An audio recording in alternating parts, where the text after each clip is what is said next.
Morning students, मैं Karuna. Welcome to my channel maths mania.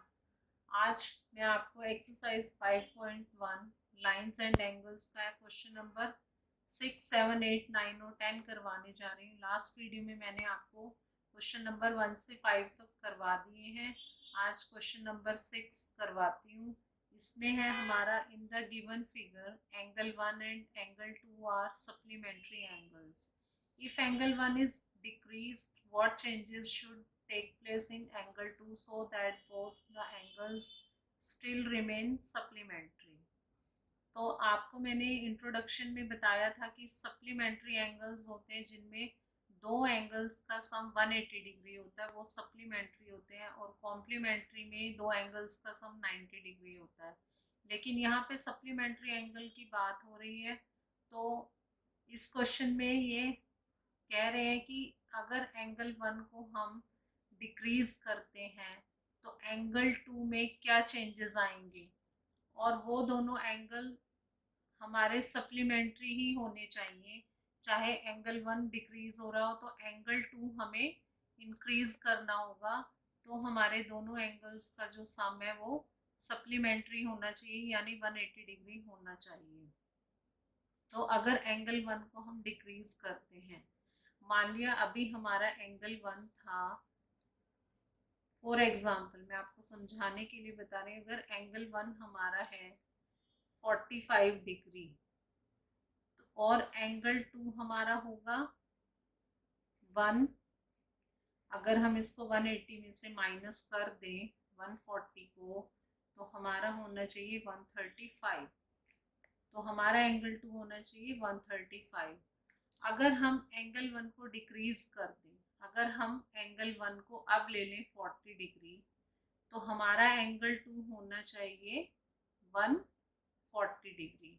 तो इस तरह से अगर एंगल 1 हमारा मान लिया इतना था, अगर हम उसको डिक्रीज कर रहे हैं, एंगल 1 को हमने डिक्रीज किया तो एंगल 2 को हमें इंक्रीज करना पड़ेगा ताकि हमारा सप्लीमेंट्री एंगल बन जाए।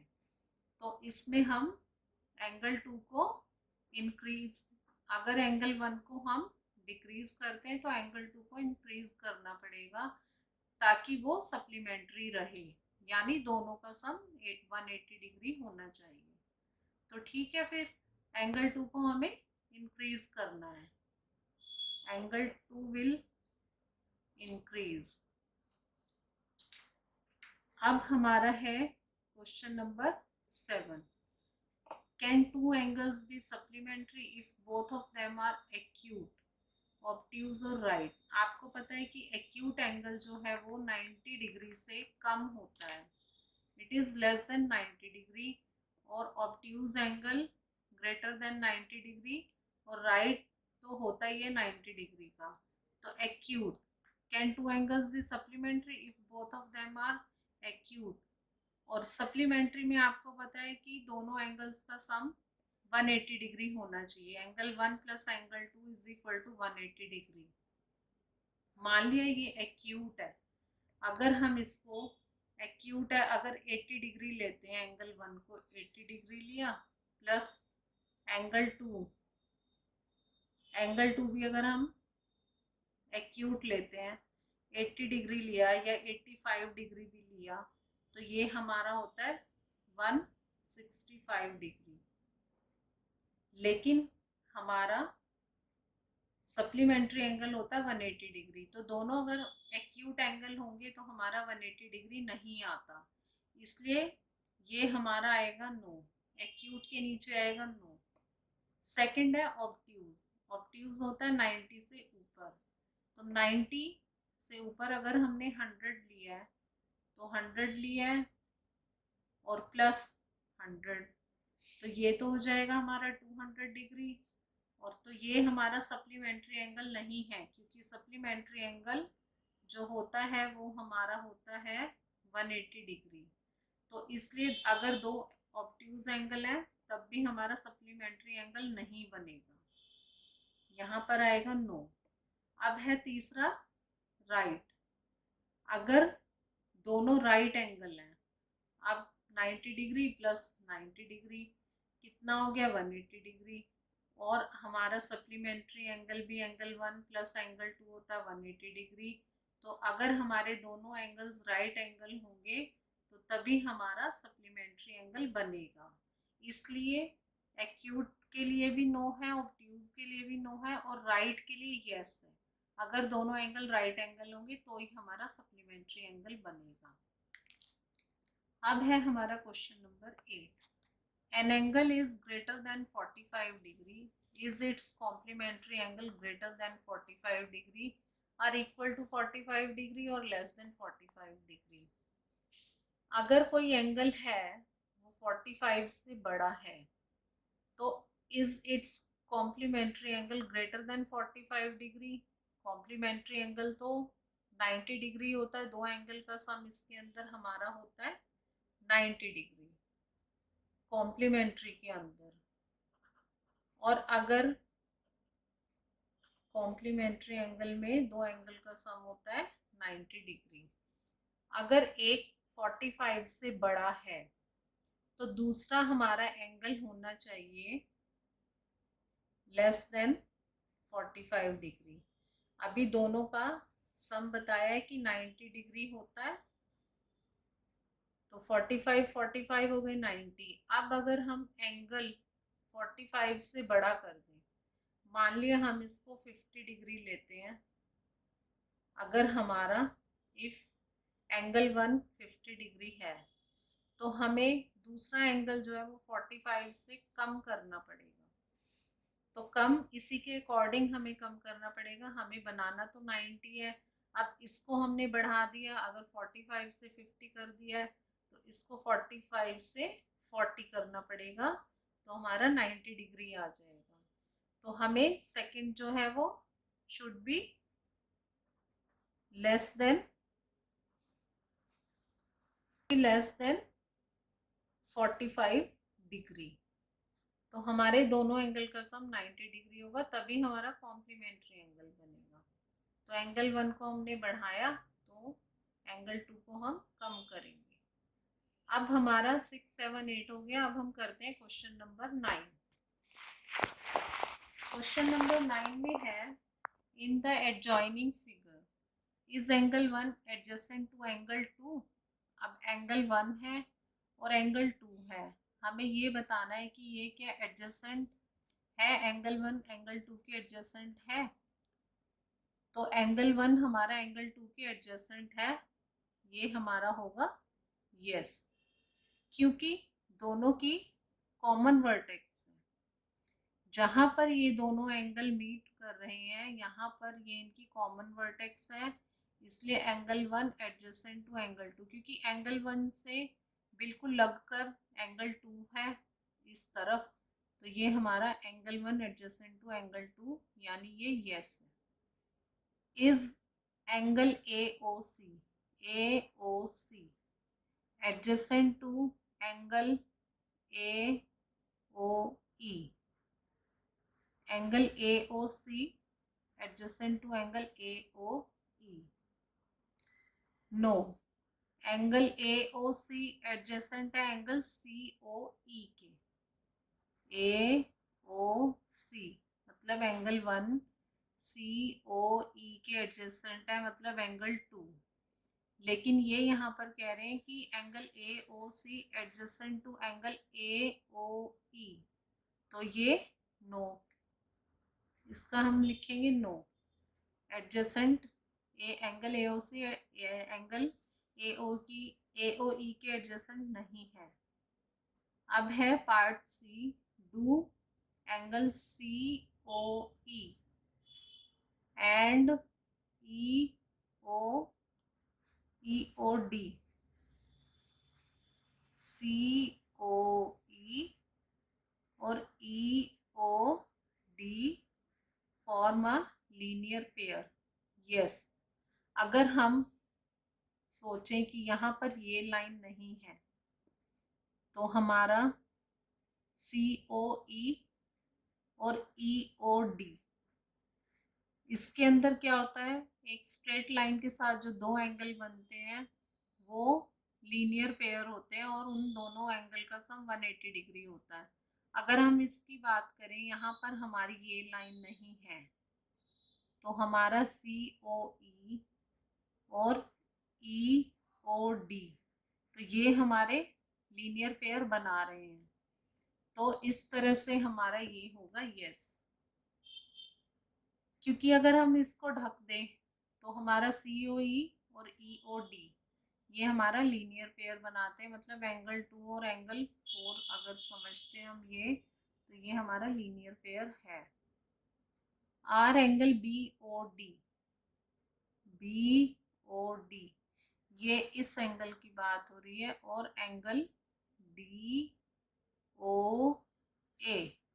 तो ये हमें बताना है कि सप्लीमेंट्री है या नहीं, तो ये हमारे सप्लीमेंट्री हैं, एंगल BOD और एंगल DOA, मतलब ये हमारी लाइन है, और ये अगर हम इस लाइन पे, स्ट्रेट लाइन पे मीट करती है, तो इसका मतलब ये वाला एंगल और ये एंगल, तो इन दोनों का सम 180 डिग्री होगा, तो ये हमारा सप्लीमेंट्री है। Is angle 1 vertically opposite to angle 4, ये हमारा एंगल 1 और 4 जब दो लाइन इंटरसेक्ट करती हैं, तो एक दूसरे के जो ऑपोजिट एंगल होते हैं वो वर्टिकली ऑपोजिट एंगल होते हैं, तो इस तरह से ये हमारे वर्टिकली ऑपोजिट एंगल हैं। यहाँ पर आएगा यस, एंगल 1 और एंगल 4 हमारे वर्टिकली ऑपोजिट हैं। What is the vertically opposite angle of angle 5? अगर हम इस एंगल 5 की बात कर रहे हैं, अगर 1 का वर्टिकली ऑपोजिट 4 था, तो 5 का ये पूरा एंगल होना चाहिए 2 और 3, इन दोनों एंगल को मिला के हमारा एंगल 5 का वर्टिकली ऑपोजिट एंगल आ जाएगा। तो vertically opposite, if angle 1 is equal to angle 4, vertically opposite angles,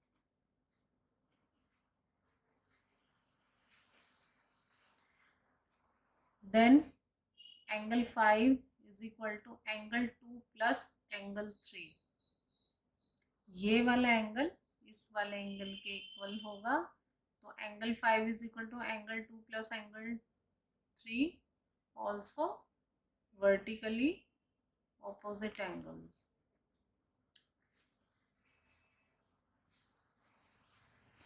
तो इस तरह से आपको क्वेश्चन नंबर 9 भी समझ आ गया होगा। अब हम करते हैं question number 10। Indicate which pairs of angles are vertically opposite angles and linear pairs.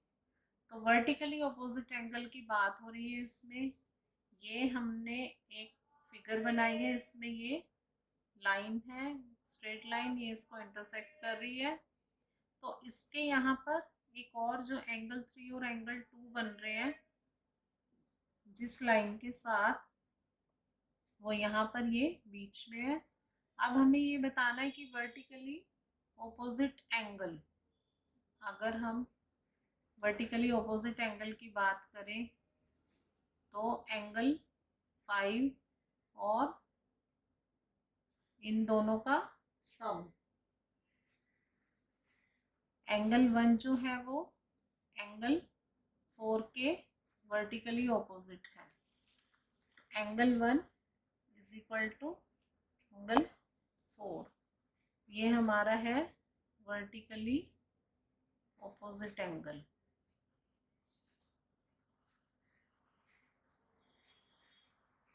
उसी तरह से 5 का होगा एंगल 2 प्लस 3, एंगल 5 का वर्टिकली ऑपोजिट होगा एंगल 2 प्लस एंगल 3, ये वर्टिकली ऑपोजिट है।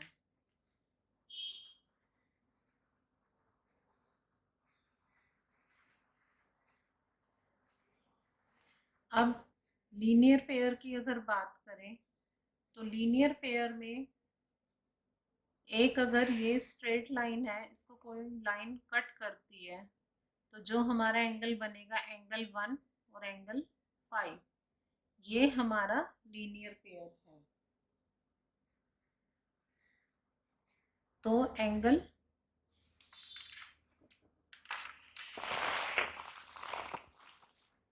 एंगल 1 और एंगल 5 हमारे हैं लीनियर पेयर्स,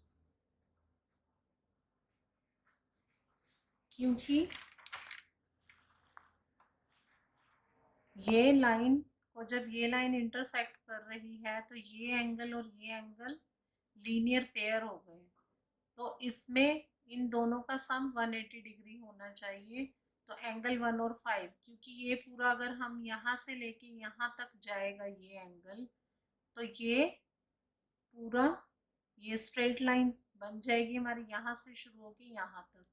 तो ये एक स्ट्रेट लाइन बनती है जो 180 डिग्री मानी जाती है। तो एंगल 1 और एंगल 5 हमारे लीनियर पेयर हैं। उसी तरह से अगर ये देखें हम, ये वाली लाइन है हमारी और ये यहाँ पर इंटरसेक्ट कर रही है, तो एंगल 4 और 5 भी लीनियर पेयर्स होंगे।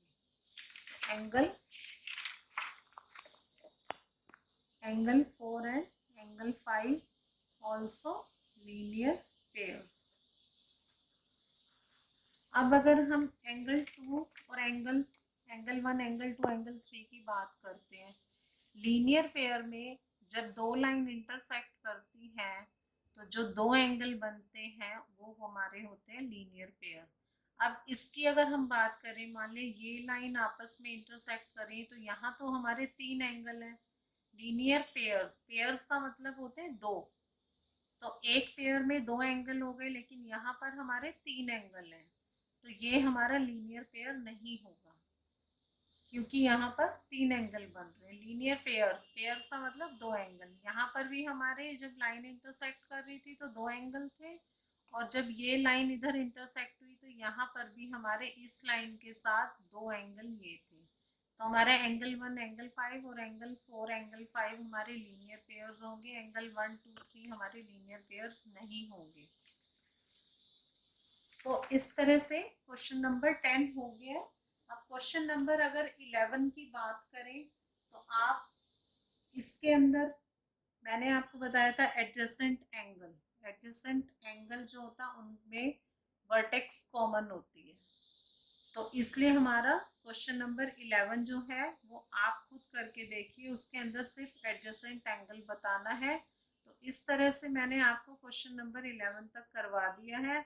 आगे के क्वेश्चंस मैं अगली वीडियो में करूँगी, तो आप मेरी वीडियो को लाइक कीजिए, शेयर कीजिए और मेरे चैनल को सब्सक्राइब कीजिए। Thank you.